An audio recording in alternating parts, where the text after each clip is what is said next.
제자 교육을 시작하죠. 그죠? 제자 교육만 아니라 교육이라고 하는 것은 우리 성도님들에게 주어지는 가장 큰 기회입니다. 그리고 바로 설 수 있는 중요한 때입니다. 그렇기 때문에 배우는데 게을리하지 아니하고 우리 모두가 다 참여해서 말씀을 듣고 또 말씀을 나누고 그 말씀 속에 나의 삶을 적용하는데 큰 힘이 될 줄 믿습니다.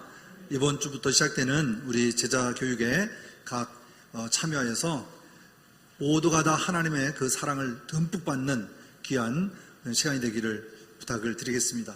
오늘 사사기인데요. 모세오경 다음에 여호수아 다음에 사사기입니다. 사사기 우리 한번 1분 기도 한번 다 같이 말씀 읽으면서 기도하겠습니다. 사랑하는 주님, 제가 읽을 이 성경이 하나님의 말씀임을 믿습니다. 성경의 내용이 이해가 되든지 안 되든지 나의 자발적인 머리로 이해하지 않고 그 내용 그대로 인정하고 받아들입니다. 성령님께서 조명해 주셔서 정확하게 깨닫고 말씀이 삶이 되는 하루를 살도록 도와주옵소서. 예수 그리스도의 이름으로 기도드립니다. 아멘. 말씀의 삶이 되는 하루하루를 사는 우리 성도님 되기를 바랍니다. 시대로 보는 사사시대는 어디까지 갔냐면요, 먼저 창조시대, 그 다음에 족장시대를 지나서 출애굽 광야시대, 그리고 가나안 정복시대, 그죠? 가나안 정복시대를 지나서 가는 것이 이제 우리가 드디어 사사시대입니다. 사사시대. 그래서 창조시대와 족장시대까지를 창세기로 기록이 되어 있고, 그 다음에 애굽에서 나오는 과정을 출애굽기가 출애굽서에서 기록이 되어 있습니다. 그 다음에 나와 있는 민수기는 이제 광야시대에 관하여 기록이 되어 있는 책이라고 말씀드렸습니다. 그 다음에 가나안 정복시대는 지난주에 마쳤던 여호수아서를 다루게 되었습니다. 이 중에 레위기는 시내산에서 1년 동안 머물 때에 나눈 적은 기록이기 때문에 5제사 7절기 하나님을 섬기는 방법과 예배하는 방법과 우리가 하나님을 기억하는 방법, 그래서 5제사 7절기에 대해서 말씀을 함께 나누었습니다. 그리고 신명기는 모압 평지에서 모세의 마지막 3번의 설교가 들어있죠. 그래서 이거는 이제 가나안 땅에 들어가는 이스라엘 백성들 제2세대를 향해서 하나님 말씀을 절대적인 순종을 요구하며 말씀을 가르쳤던 내용이기도 합니다. 그래서 여기는 모세의 3번의 설교가 있고요. 그 다음에 이제 욥기서는 시가서이기 때문에 시편, 잠언, 아가서를 다룰 때 다루도록 그렇게 하겠습니다. 그리고 오늘 드디어 사사기입니다. 사사기는 사사시대를 얘기합니다. 다시 말하면 가나안 땅에 들어가서 약 몇 년일까요? 사사시대가 300년 정도에 기록된 300년서의 이야기들을 기록해 놓은 책을 우리가 사사기라고 하는데요. 사사기에 12명의 사사를 들어서 이제 하나님의 어떠한 방법으로 함께 하시는지에 관해서 함께 나누게 되어집니다. 자, 지리로 보는 가나안 정복 시대를 지나서 사사시대를 보면 먼저 에덴으로부터 창조 사역이 있고요. 그 다음에 애굽까지의 기록된 내용을 창세기에 기록되어 있죠. 그 다음에 시내산까지를 출애굽, 그 다음에 시내산에 머문 성막의 이야기 나오죠. 거기가 바로 시내산에 관한 얘기가 레위기, 그 다음에 민수기, 모압 평지까지 이르는 민수기 내용, 그 다음에 가나안 정복 여호수아서를 얘기하게 되고요. 그 다음에 사사기는 그 안에서 300여 년 살면서 있었던 이야기, 사사들의 이야기를 함께 나누는 사건이 바로 사사시대입니다. 자, 사사시대 지금부터 우리 한번 달려보겠습니다. 사사기 기억해봅시다. 여호수아는 이스라엘 지파들을 약속의 땅으로 인도한 후 율법의 명령에 순종함으로 하나님과의 언약에 신실할 것을 요구했습니다. 그러면 열방의 하나님이 어떤 분이신지 보여줄 수 있기 때문이죠. 그러나 사사기는 여호수아 사후 완전히 실패한 이스라엘에 대한 이야기입니다. 이 책의 이름은 당시 이스라엘의 지도자의 유형에서 유래합니다. 그들에게 왕이 있기 전 사사들이 각 지파를 다스리고 있었는데 이들은 법정의 재판관이 아니라 지역의 정치, 군사적 지도자, 즉 부족장에 가까웠죠. 그리고 경고합니다만 사사기는 매우 충격적이고 폭력적인 책입니다. 이스라엘의 도덕적 타락과 나쁜 리더십, 그리고 이들이 어떻게 가나안 족속과 다를 바 없게 되었는지 알려주죠. 하지만 이 슬픈 이야기는 미래에 희망을 주려는 것이기도 한데요. 책의 구성에서 이를 엿볼 수 있습니다. 긴 서두에서는 이스라엘이 실패한 이유가 남은 가나안 족속을 다 내쫓지 않았기 때문임을 소개합니다. 그리고 긴 본문 부분에서는 점점 타락해가는 이스라엘 사사들을 기록합니다. 시간이 흐르면서 이들이 어떻게 매우 좋음에서 좋음, 나쁨, 그리고 아주 나빠지는지 보여줍니다. 결론은 매우 충격적입니다. 이스라엘 백성 전체의 타락을 보여주는데요. 그럼 각 부분을 좀 더 깊이 살펴보죠. 도입부는 약속의 땅에서 영토를 부여받은 이스라엘 지파들에 대한 기록입니다. 여호수아가 가나안의 주요 성읍들을 정복했지만 여전히 정복할 땅이 많이 남았고 가나안 사람들도 많이 살고 있었죠. 1장에는 이스라엘이 약속의 땅에서 쫓아내지 못한 가나안 족속과 성읍이 길게 나열되는데요. 기억하십시오. 가나안 족속을 쫓아낸 것은 도덕적 타락과 우상에게 자녀를 제물로 바치던 관습을 피하기 위해서였습니다. 하나님은 이스라엘을 거룩한 백성으로 부르셨지만 그렇게 되지 않았죠. 2장은 이스라엘이 가나안 족속과 이웃해 살며 그들의 문화, 종교적 관습을 그대로 수용해버리는 실상을 기술합니다.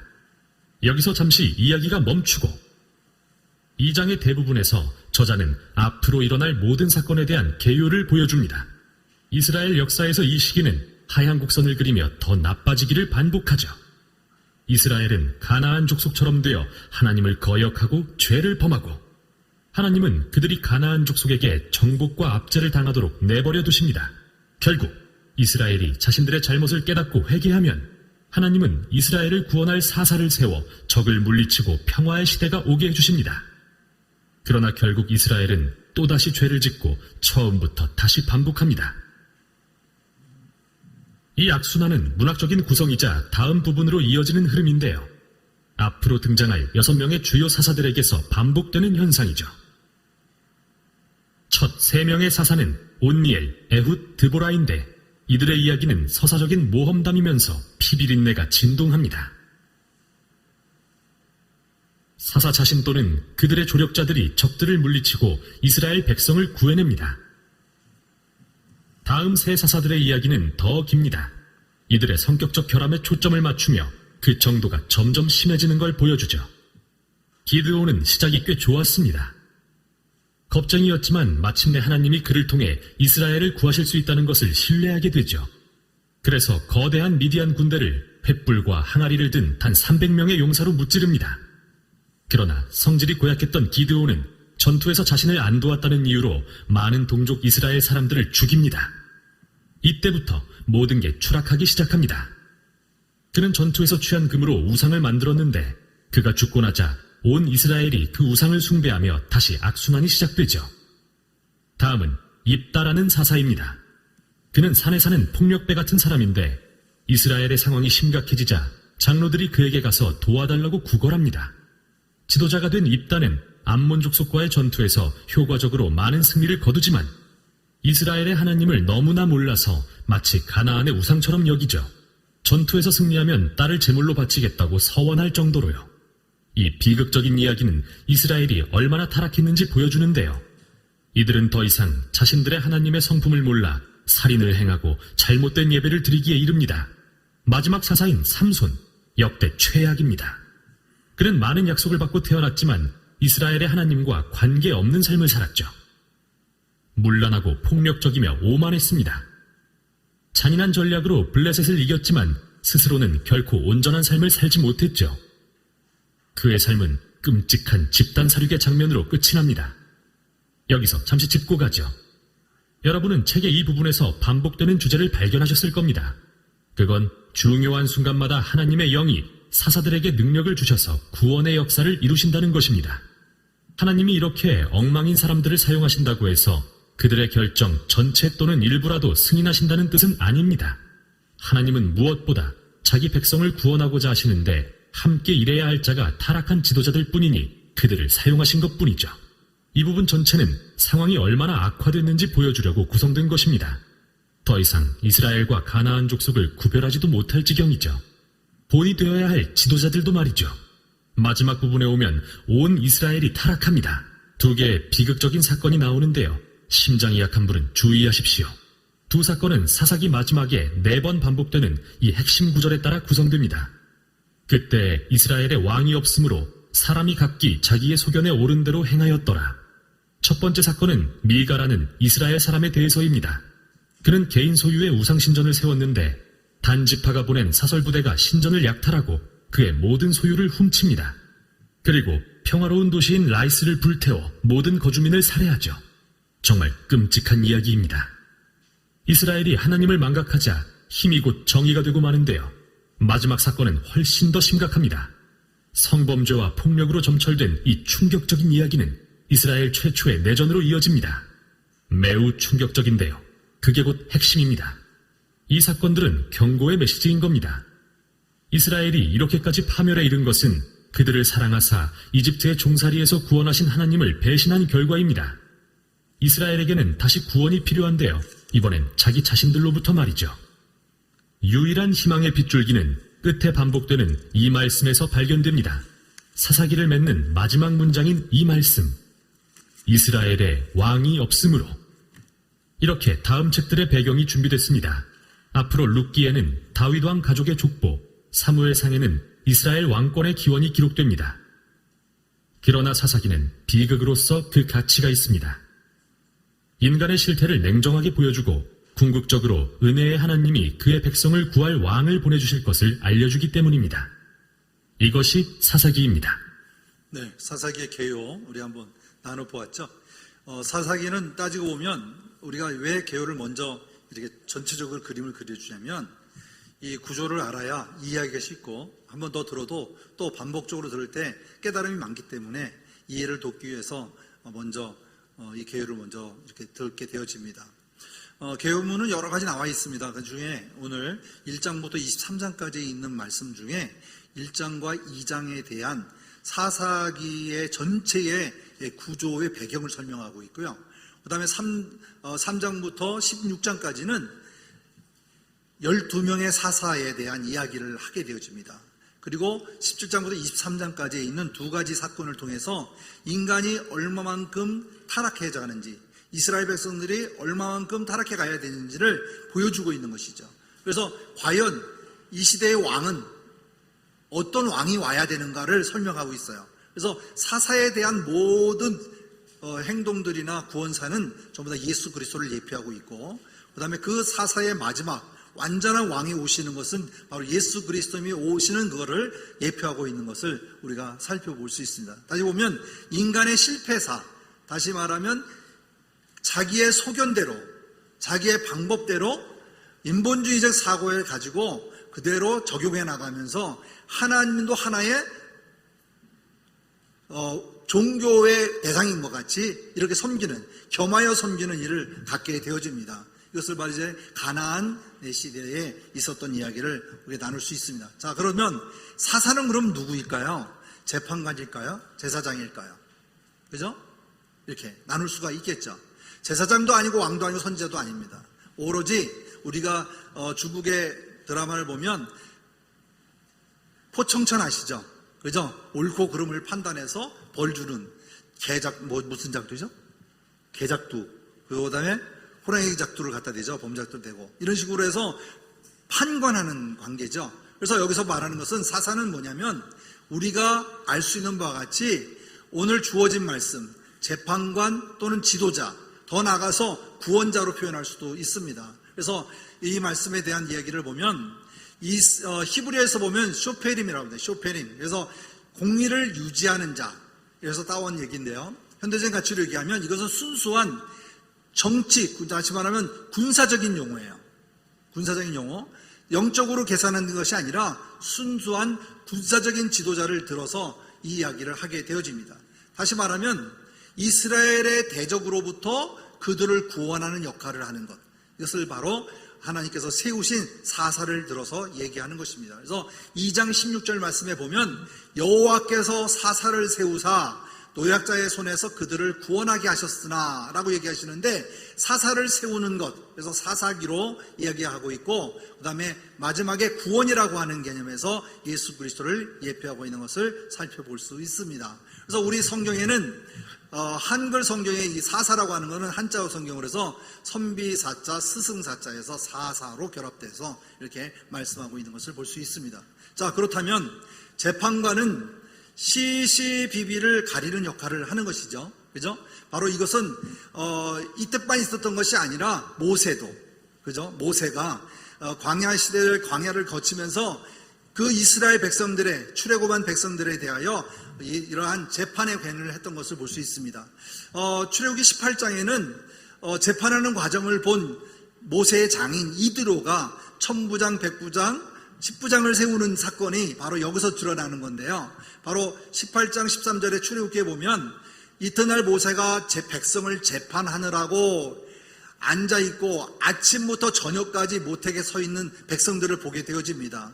일이 너무 과중하고 너무 많은 일들을 감당하다 보니까 이 장인이 모세에게 오직 그들을 위해서 그들을 담당할 수 있는 천부장과 백부장과 부장을 세워라 이렇게 얘기하는 것을 볼 수 있게 되어집니다. 그래서 여기서도 모세 또한 이러한 재판관의 역할을 감당했던 것을 우리가 살펴볼 수 있겠죠. 그 다음에 민수기 25장에 보면 개역개정에는 모세가 이스라엘 재판관들에게 이렇게 얘기하는데, 재판관들이라고 얘기하는데 이것을 개역 한글, 옛날 개역 한글에 보면 모세가 이스라엘 사사들에게 이를 때 이렇게 얘기합니다. 그래서 같은 겸용어로 썼던 것을 우리가 살펴볼 수 있죠. 그래서 솔로몬 열왕기상에 보면 솔로몬의 재판에도 마찬가지 재판할 때에 솔로몬이 구하는 그 제도 또한 있죠. 그래서 한번 살펴보면은 말씀 속에서 열왕기상 3장 9절에서 10절에 있는 말씀만 예를 들어보면, 누가 주의 이 백성의 백성을 재판할 수 있사오리까? 듣는 마음을 종에게 주사 주의 백성을 재판하여 선악을 분별하게 하옵소서 라고 얘기하잖아요. 바로 여기서의 재판한다는 것도 마찬가지 쇼페림, 바로 재판한다 라고 이렇게 해서 살펴볼 수가 있겠습니다. 그래서 사사시대, 다시 말하면 왕이 아닌 하나님이 직접 다스리는 정치 시스템을 우리가 의미를 둘 수 있다 이렇게 볼 수 있습니다. 누가 다스린다고요? 하나님이 직접 다스리는 친정정치의 의를 가질 수가 있죠. 근데 이 이야기가 왜 중요한가? 이것은 뭐냐면 왕 같은 백성들 사이에서, 왕과 같은 백성들을 위해서 그 사이의 갈등을 조절하는 거죠. 그래서 사사를 역할을 세움으로써 시시비유를 가르쳐주게 하는 거죠. 그 다음에 또 한 가지 뭐냐면 백성들을 보호하고 그 갈등을 조정하는 데 있어요. 그래서 이것은 순수한 하나님의 정치, 신본주의 제도에서 있는 정치 제도를 의미합니다. 그래서 우리가 잘 아는 바와 같이 이거의 예가 지금 민주주의에 3000년 전에 세웠던 이 정치가 그대로 분권 정치로 이루어지는 것을 볼 수가 있습니다. 그 예로 미국을 들 수가 있는데요. 오늘날의 이 정치 시스템이 이렇게 가나안의 12지파에게 땅을 분배했던 이 사건과 같이 지금 미국에도 몇 개 주죠? 50개 주입니다. 50개 주가 이와 같이 각 주별로, 그죠? 주별로 법도 다르고, 그들이 행정법도 다르고, 그 다음에 법도 정치법 다릅니다. 모든 것을 나누어서 이렇게 쓰는 것을 볼 때 이것 또한 민주주의 형태의 가나안 땅에 있었던 제도의 민주주의 정치의 하나의 모습이 아닌가 이렇게 보아집니다. 또 한 건 뭐냐면 이 단점이 나오는데 이걸 분권주의로 하다 보니까 문제가 생겨요. 그 뭐냐면 토지가 분산되는 것도 있지만 힘이 분산이 돼서 서로가 서로를 돕지 못하는 이런 문제가 생기는 것을 우리가 성경에 찾아볼 수 있는데, 이게 바로 드보라의 저주입니다. 전쟁에 참여하지 못한 메로스 거민을 대해서 저주하는 사건이 나오는데요. 이 말씀은 사사기 5장 23절에 보면 여호와의 사자의 말씀에 메로스를 저주하라. 너희가 거듭거듭 그 주민들을 저주할 것은 그들이 와서 우리를 돕지 아니하며 여호와를 도와 용사를 치지 아니함이라 라고 얘기하거든요. 그러니까 용사를 치지 않는다는 말은 뭐냐면 하나에 협력하여서 일을 처리해야 되는데 돕는 자를 파견하지 않는 거예요. 군사를 파견하지 않는 거죠. 이와 같이 분권은 좋지만 서로가 협력하지 아니하면 바로 이러한 단점도 발생되는 것을 우리가 살펴볼 수 있겠습니다. 그래서 이 사사기의 기록 시대는 언제쯤일까? 이렇게 보니까 BC 1400년에서 11세기, 14세기에서 11세기 사이에 있는데요. 이거 뭐냐면 후기 청동기와 초기 철기 시대를 얘기할 수 있어요. 그 말씀 보면 1장 19절 말씀에 보면 그가 산지 주민을 쫓아내었으나 라고 얘기하지만 골짜기의 주민들은 뭐가 많았더라? 철병거가 있으므로 그들을 쫓아내지 못했다라고 말하고 있거든요. 그래서 이때에 보면 아마도 철기 시대에 준하지 않을까 이렇게 보아집니다. 근데 또 쭉 나가서 보면 11장 26절 말씀에 보면 이런 말이 나와요. 모든 성읍에 거주한 지 300년이거늘 라고 300년 동안 이 사사기가 이어져 갔음을 우리가 살펴볼 수 있습니다. 그래서 기록의 시기와 또한 때는 이 정도 때가 되지 않을까라고 하는 추론이 있습니다. 또 한 가지 뭐냐면 그럼 누가 기록했을까 했는데 많은 이들은 사무엘이 기록하지 않았을까라고 얘기를 합니다. 하지만 사무엘이 기록한 이후에 또 사건들이 나오기 때문에 보면 18장 30절 말씀에 보면 이런 말이 나와요. 단 자손이 자기들을 위하여 그 새긴 신상을 세우고 라고 쭉 나오다가 맨 마지막에 단 지파의 제사장이 되어 그 땅 백성이 사로잡히는 날까지 이르렀더라 이렇게요. 포로의 시대를 얘기하고 있거든요. 그래서 이 사사기가 때가 사울의 때는 아닌 것 같고요. 많은 학자들이 얘기할 때는 포로 시대에 기록된 것이다 이렇게 추론하고 있음을 우리가 살펴볼 수 있겠습니다. 그래서 저자는 미상으로 나와 있지만 때는 이와 같은 때가 되지 않을까 이렇게 보아집니다. 자, 그래서 사무엘이 아닌 포로 시대 이후에 기록된 것으로 이렇게 살펴볼 수 있습니다. 그렇다면 자 이제 볼게요. 사사기를 어떻게 구분할까 하는 거죠. 자, 사사기를 구분하는데 사사들에 대한 구분 이야기입니다. 먼저 대사사와 소사사를 나눌 수 있습니다. 여러분 자료에 보면 7페이지죠. 7페이지에 보면 대사사와 소사사 이렇게 나누죠. 대사사, 소사사. 이번에는 큰 사사와 작은 사사입니다. 그죠? 대선지서, 소선지서가 아니라 큰 사사와 대선인데 여러분도 생각하고 있는 거와 같을 수 있어요. 아까 얘기한 대로 특수한 상황에서 군사적인 역할을 감당하고 자신의 자리로 다 돌아간 사람들, 이런 사람들을 대사사의 표현으로 얘기하는데 그 사건의 주요의 인물들은 뭐냐면요. 온니엘, 에훗, 드보라, 그죠? 그 다음에 기드온, 입다, 삼손. 그래서 6명의 사사를 대사사라고 얘기합니다. 그래서 아까도 우리가 개론에서 보셨지만 아주 좋은 사사, 그 다음에 좋은 사사, 나쁜 사사, 아주 나쁜 사사 이렇게 구분했잖아요. 왜 그랬을까요? 시대가 가면 갈수록 더 악해졌다는 것을 볼 수가 있죠. 그죠? 더 암흑기로 가고 있는 것을 볼 수가 있어요. 그래서 온니엘과 에훗은 좋은 사사의 표현으로 뭐라 하는데 기드온, 입다, 삼손은 갈수록 자기로 인해서 오히려 하나님으로부터 멀어져가는 이러한 사사인 것을 나중에 볼 수가 있습니다. 그래서 삼손을 어떤 분은 이걸 망난이냐, 버림받은 자냐, 여러 가지를 얘기하고 있지만 그래도 하나님께서 쓰시고자 할 때는 다 구속사적인 입장에서 썼기 때문에 그나마라도 다 부패한 자들이지만 그 중에도 그 자가 있기에 하나님이 우리에게 교훈을 주시려고 세웠던 것을 볼 수 있습니다. 자, 소사사는 어떤 걸까요? 그러면 소사사는 행정적, 사법적 역할을 감당했다. 그래서 종신직으로 활동했던 사람들을 소사사라고 얘기를 합니다. 그래서 이 사사는 우리가 잘 아는 같이 삼갈, 룰라, 아일, 입산, 그 다음에 엘론, 압돈 이렇게 나와 있는데요.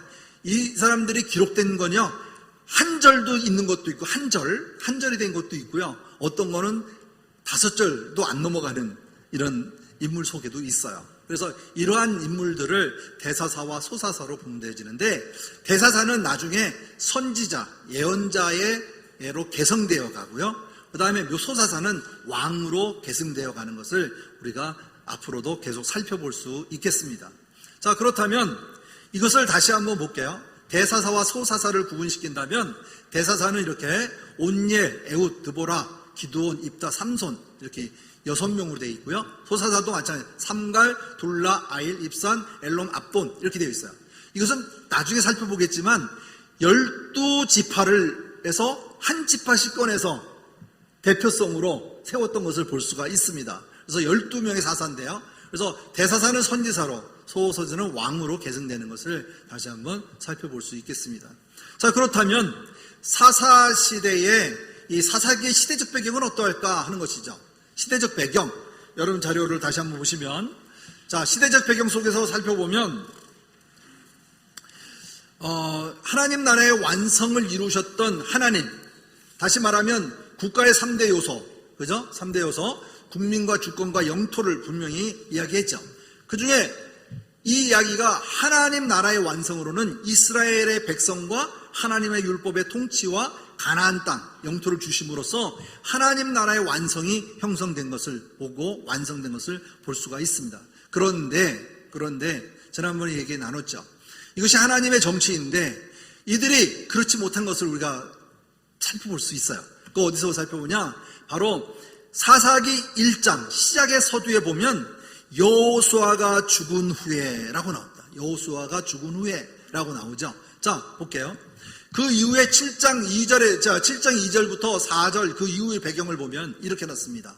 그 땅의 거민을 쫓아내지 못했다. 이렇게 나와요. 그 땅의 거민을 쫓아내지 못했다. 거민이 뭐예요? 그들을 가난한 사람들을 쫓아내지 못했다는 것이죠. 거하고 있는 사람이라고 그러죠. 자, 그렇다면 왜 하나님은 이러한 말씀을 하셨을까? 신명기 7장 2절에 4절에 있는 말씀을 먼저 기억해야 됩니다. 왜냐하면 신명기는 뭐라고 그랬죠? 다시 한번 이스라엘 백성들이 가나안 땅에 들어가서 해야 할 일에 대하여 설명한 내용이에요.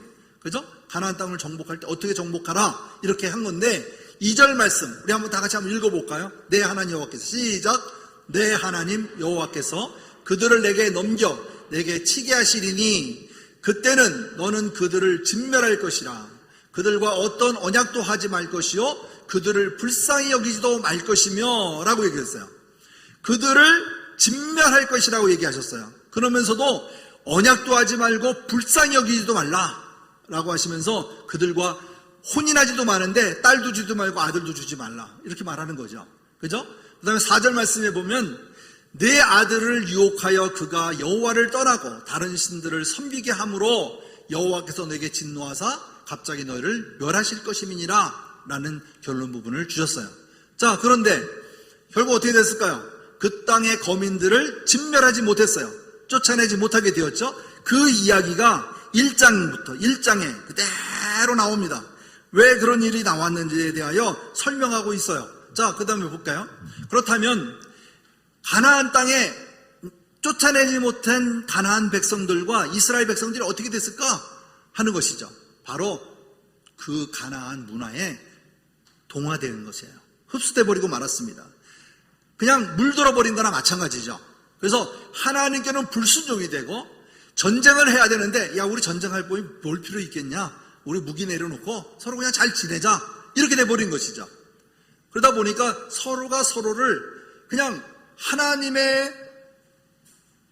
하나님도 하나의 신으로 그 다음에 가나안 지파들이 가지고 있는 신들도 하나의 신으로 그래서 겸하여 섬기는 사건들이 반복되어지는 것을 볼 수가 있습니다. 자, 이걸 보면 1장 19절 말씀에 이렇게 되죠. 철병거가 있으므로 그들을 쫓아내지 못했다. 이건 유다예요. 그 다음에 또 한 가지 므낫세는 주민들을 쫓아내지 못했는데 가나안 족속이 결심하고 그 땅에 거주하였더니 계속 이어져 나오거든요. 이러한 이야기들이 각 지파별로 정복하지 못한 지파별로 다 나옵니다. 에브라임, 스불론, 그죠? 아셀 다 나와요. 그 지파들마다 쫓아내지 못한 이유에 대하여 설명하고 있는 것을 볼 수가 있어요. 34절 말씀에 보면 중요한 말씀인데요. 아모리 족속이 단 자손을 산지로 몰아넣고 라는 말이 나와요. 그죠? 아니 정복하라고 그랬더니 오히려 아모리 족속에게 쫓겨났다는 얘기를 하고 있는 거예요. 그죠? 하나님께서 여호수아를 통해서 땅을 분배해 줬음에도 불구하고 그 땅을 점령하지 못하고 그로부터 아모리 족속으로부터 어떻게 됐다고요? 쫓겨났다는 얘기를 하는 거예요. 그래서 골짜기에 내려오기를 용납하지 아니하였으며 라고 얘기합니다. 자, 나중에 아까도 우리가 개론에서 들었잖아요.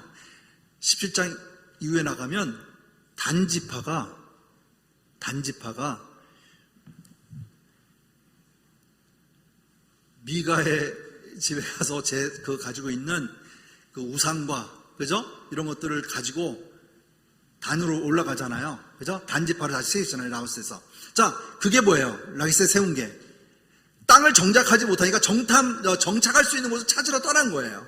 이런 사건이 1장에서 나온 얘기가 17장에 반복되는 것을 볼 수가 있습니다. 그래서 여기서 보면 산지로 몰아냈다라고 하는 것이죠.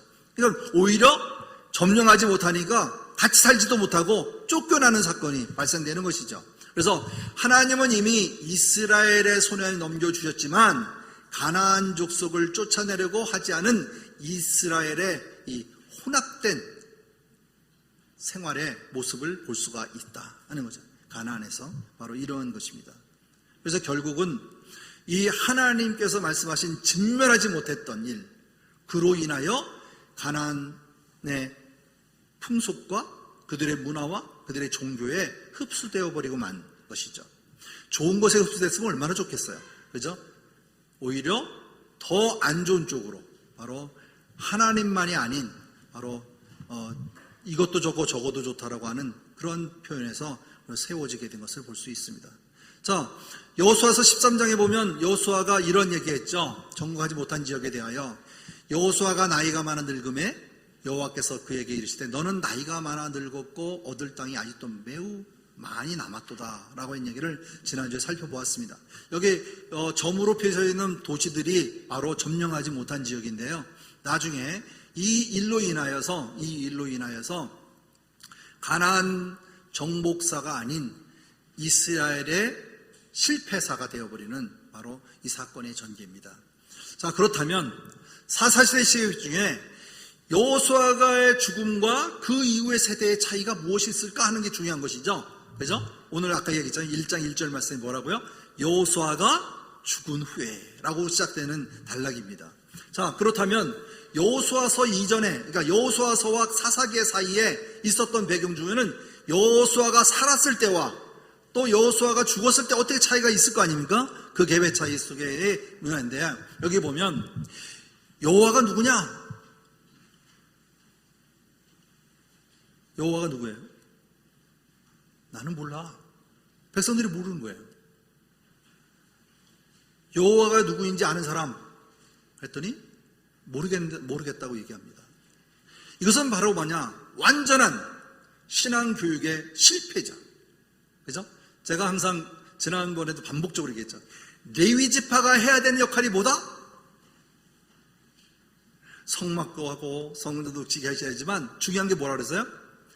가리키는 거라 그랬잖아요. 율법을 가리키는 거라 그랬잖아요. 그래서 12지파에 분배된 그 땅에서 각 레위 족속들이 레위지파들이 해야 될 건 뭐예요? 그들에게 신앙적인 교육을 해야 되는데 하나님의 말씀을 가리키고 온전히 서야 되는데 바로 이 교육이 제대로 되지 않았던 것이죠. 그 갭 사이에. 바로 그래서 완전히 하나님에 관한 성경에 대한 지식과 또는 율법에 관한 얘기가 없었다는 것이죠. 그래서 이러한 신앙에 대한 교육이 실패했던 사건을 우리가 지금 보고 있는 것입니다. 그래서 제가 이 말씀의 오늘 결과를 보기 위해서 2장에 나와 있는 말씀에 쉬운 성경으로 한번 계속 읽어봤어요. 여러분에도 마찬가지지만 보세요. 쉬운 성경입니다. 얼마나 자세하게 쉽게 설명이 되어 있는지 한번 보겠습니다. 우리 10절 말씀 제가 읽고요. 11절 말씀 우리 같이 한번 읽어보겠습니다. 여호수아가 같은 시대에 살았던 사람들이 다 죽고 후에 그들의 자녀들이 자라났습니다. 그 자녀들은 여호와를 알지 못했으며 여호와께서 이스라엘을 위해 어떤 일을 하셨는지도 알지 못했습니다. 11절 그래서 그들은 악한 일을 하였고 바알 우상들을 섬겼습니다. 그들은 여호와께서 보시기에 나쁜 일을 했습니다. 자, 자녀들을 알지도 못해요. 그리고 여호와께서 이스라엘 백성들을 위해서 어떻게 한지도 모르는 거예요. 왜? 가르칠 게 없으니까. 그죠? 바로 이 일을 반복해서 얘기하는 것입니다. 그러다 보니까 이스라엘의 백성들이 악한 일을 하였다. 또 바알 우상도 섬겼다. 그래서 여호와 보시기에 악하였다가 아니라 여기서는 나쁜 일을 했습니다 라고 표현합니다. 다시 말하면 하나님의 말씀에 대한 불이행이죠. 말씀을 가르치라 했던 것을 가르치지 않은 일에 대한 바로 불순종에 관한 얘기죠. 자, 그 다음에 이유해 볼게요. 14절과 15절 말씀 보겠습니다. 제가 14절 읽고 여러분 15절 읽으시면 되겠습니다. 이스라엘 백성에게 화가 나신 여호와께서는 약탈자들이 이스라엘 백성을 공격하여 그들이 가진 것을 빼앗게 하셨습니다. 이스라엘 백성은 적들이 공격해 오는 것을 스스로 막아낼 수 없었습니다. 이스라엘 사람들은 싸우러 나갈 때마다 졌습니다. 이는 여호와께서 그들에게 벌을 내리셨기 때문입니다. 여호와께서 이들이 그들에게 경고하셨던 대로 되었습니다. 그래서 이스라엘 사람들은 많은 괴로움을 겪었습니다. 어떻다고요? 이스라엘 백성에게 화가 나신 여호와께서 이스라엘을 공격하도록 놓아뒀다는 얘기예요. 그래서 나갈 때마다 졌어요. 그죠? 바로 나갈 때마다 졌어요. 이것은 뭘까요? 아까 우리가 신명기에서 읽었던 대로 그들을 통해서 하나님께서 화를 당하게 하시는 이 일이 많았다는 것이죠. 그래서 이 사람들이, 이스라엘 사람들이 많이 괴로움을 겪었다, 이렇게 말씀하고 있는 것입니다. 자, 그 다음에 또 볼게요. 이제는 이 사건을 통해서 하나님이 어떻게 하시는가, 여기서 이제 사사를 세우는 사건인데요. 2장 16절 제가 읽겠습니다. 17절 여러분이 읽으시면 되겠습니다. 그때 여호와께서 사사라고 부르시는 지도자들을 세우셨습니다. 이 지도자들은 약탈자로부터 이스라엘 백성을 구해 주었습니다. 하지만 이스라엘 사람들은 사사들의 말을 듣지 않았고 하나님을 잘 믿지도 않았습니다. 그들은 하나님 대신 다른 신들을 따랐습니다. 옛날 그들의 조상은 여호와의 명령에 순종하였지만 이제 그들은 더 이상 순종하지 않았습니다. 네, 이 장의 말씀을 보면 이와 같은 때를 거치면서도 여호와께서는 그들을 사랑하셔서 사사를 세우셨다는 거예요. 그들을 구원하기 위하여. 하지만 이스라엘 백성들은 그 사사 말을 들었다 안 들었다? 듣지 않았다. 오히려 하나님 대신 다른 신을 따랐다라고 말하고 있습니다. 그래서 옛날의 조상이 하나님 말씀에 순종했지만 이제는 그들은 더 이상 하나님 말씀에 순종하지 않았다라고 하는 이 시대의 배경을 그대로 설명하고 있는 것을 볼 수가 있습니다. 자, 18절 말씀 또 한번 볼게요. 다 우리 한번 해보겠습니다. 적들이 여러 차례 이스라엘 사람들을 괴롭혔기 때문에 이스라엘 사람들은 여호와께 도와달라고 부르짖었습니다. 그렇죠? 이 부르짖었을 때에 주셨던 게 누구요? 사사잖아요. 그죠? 그때마다 여호와께서는 이스라엘 사람들을 불쌍히 여기시고 이스라엘을 적에서 구하시기 위하여 누굴 보내주셨다? 사사를 보내주셨습니다. 여호와께서 사사들과 함께 하셨기 때문에 그 사사들이 살아있는 동안에는 적들로부터 구해주셨습니다. 이게 바로 뭐냐면 말씀마다 사사가 끝날 때마다 이기고 난 다음에 몇 년 동안 평화가 있었더라 하는 게 바로 이 내용이에요. 그죠? 하나님께서 루틴을 통해서, 그죠? 지금까지 말한 이 루틴을 통해서 그들을 구원하고 나면 다시 또 평화가 찾아오고 또 평화 속에 그들이 죄를 범하여서 또 하나님 앞에 또 구하고 울부짖게 되어지고 또 그들이 회개하면 하나님께서 또 사사를 보내주시고 또 그들에게 평안을 주시고 이야기를 7번 반복하는 내용이 바로 사사기에 12사사에 대한 이야기가 포함되어 있다는 것을 살펴볼 수 있겠죠. 그래서 19절 말씀에 보면 그러나 이스라엘 사람들은 사사들이 죽으면 다시 죄를 짓고 거짓신을 섬겼습니다. 반복했다는 걸 알 수 있죠. 그 다음에 이스라엘 사람들은 그들의 조상보다 더 악했습니다. 가면 갈수록 더 악해져 갔다는 걸 알 수 있어요. 그래서 그들은 나쁜 길을 벗어나려 하지 않았습니다 라고 저자가 기록하고 있는 것을 볼 수 있습니다. 자, 이랬을 때 하나님의 분노는 어땠을까요? 이게 22장의 마무리까지 가고 있는데요. 여기 보세요. 그래서 여호와께서 이스라엘 사람들에게 분노하셨습니다. 여호와께서 말씀하셨습니다. 이 백성은 내가 그들의 조상과 맺은 약속을 깨뜨렸다.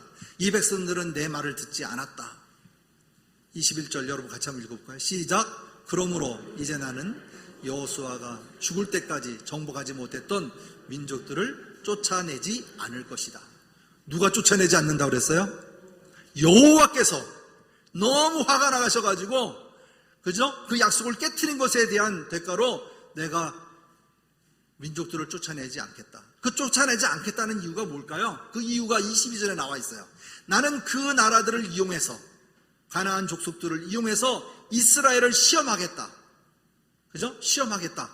나는 이스라엘 백성이 그들의 조상처럼 나 여호와의 명령을 따르는지 안 따르는지 지켜보시겠다라고 바로 말씀하고 있는 것이죠.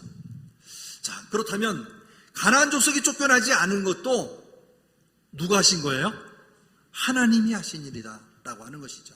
그러니까 다시 보면 이스라엘을 시험하기 위하여, 그들의 신앙을 확신하기 위하여 가나안 족속들을 다 하나님의 도구로 사용했다는 것을 우리가 알 수 있죠. 그래서 이 장은 이미 결론을 다 말씀해 놓고 전개를 하게 되어집니다.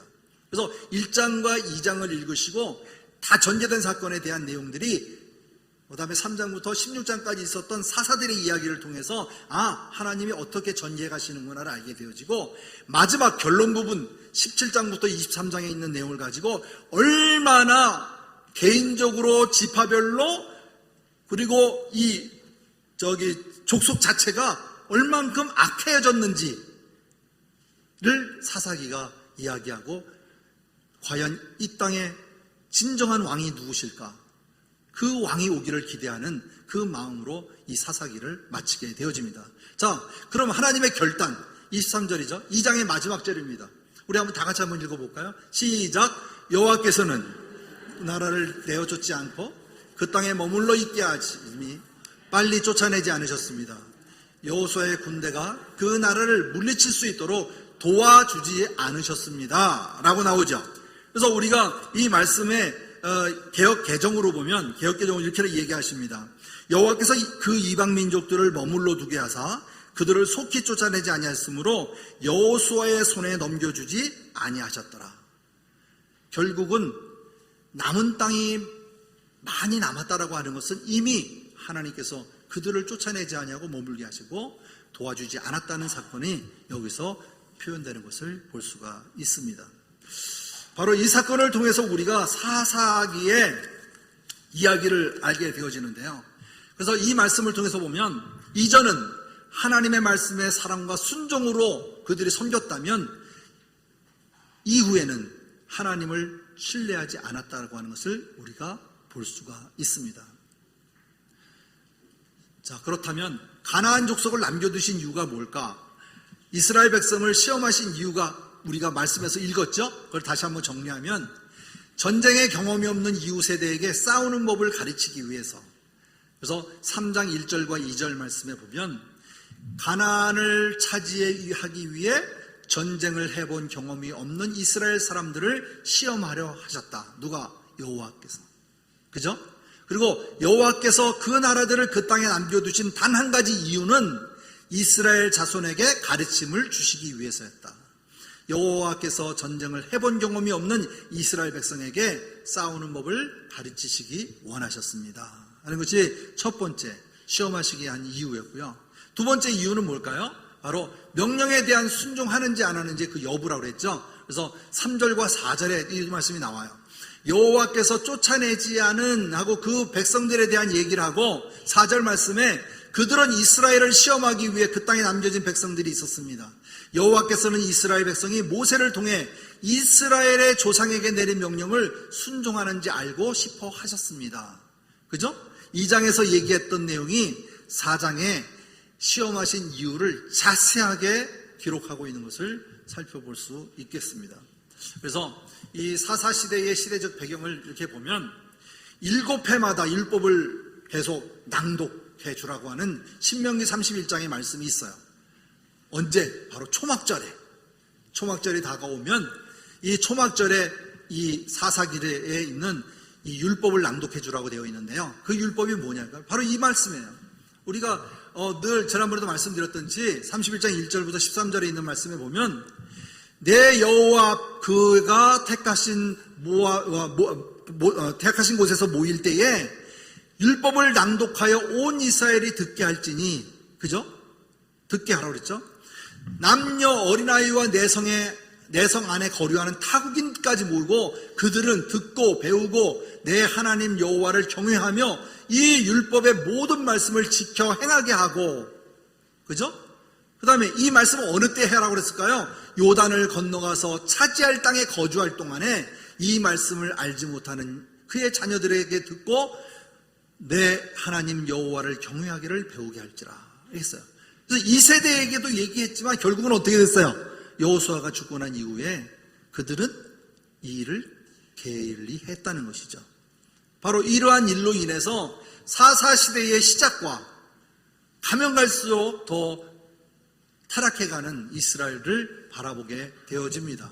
그래서 우리가 지난주에 마지막 여호수아의 유언이 뭐였어요? 바로 24장 15절 말씀 아니겠어요? 만일 여호와를 섬기는 것이 너희에게 좋지 않아 보이거든 너희 조상들이 강 저쪽에 섬기던 신들이든지 또는 너희가 거주하는 땅에 있는 아모리 족속의 신들이든지 너희가 섬길 자를 오늘 택하라고 얘기했죠. 하지만 그때에 오직 나와 내 집은 여호수아 오직 나와 내 집은 여호와를 섬기겠다 이렇게 하고 유언으로 마쳤죠. 근데 이들은 어떻게 했을까요? 아멘 아멘 하고 그들은 받아들였을 거예요. 그런데 결국은 어떻게 했을까요?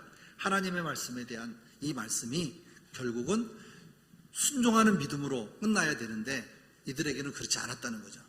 그래서 그들은 계속적으로 여호와 앞에서의 악을 행하였다 하는 것을 보고 있고요.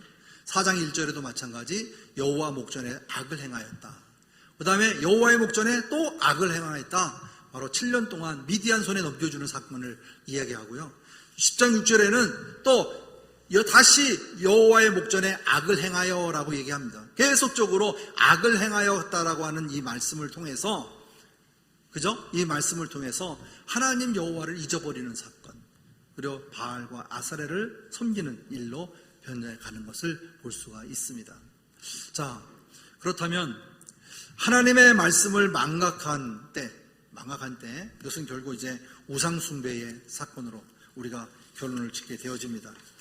오늘까지 여기까지 말씀을 나눴는데요. 중요한 게 뭘까요? 중요한 거는 뭘까요? 하나님의 말씀을